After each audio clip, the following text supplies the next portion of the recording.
Gubernur Aceh Muzakir Manaf mengajak masyarakat untuk berburu berkah dan kebaikan di bulan suci Ramadan.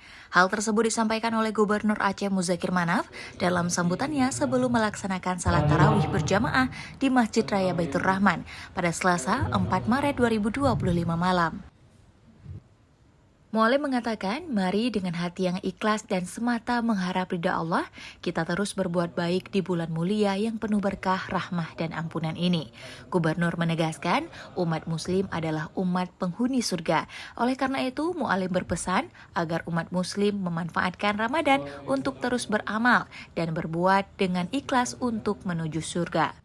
Dalam sambutannya, Gubernur juga menegaskan bahwa dirinya sebagai pemimpin memiliki tanggung jawab yang besar dalam menjalankan syariat Islam di bumi Serambi Mekah.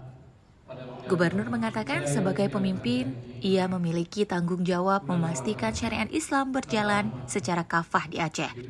Oleh karena itu, dalam waktu dekat pemerintahnya akan menerbitkan edaran agar seluruh toko tutup setiap masuk waktu sholat. Sebelumnya, Wakil Gubernur Aceh Fadlullah dalam sambutannya juga menegaskan komitmen pemerintah Aceh untuk bekerja sebaik mungkin demi mewujudkan Aceh yang lebih baik. Wagub mengatakan, kami bersama Pak Gubernur Muzakir Manaf bertekad untuk mewujudkan Aceh yang lebih baik menjadi Aceh yang baldatun thayyibatun warabbun ghafur. Karena itu, kami mengajak masyarakat untuk turut serta dan mendukung kami dalam upaya menata Aceh menjadi jauh lebih baik ke depan.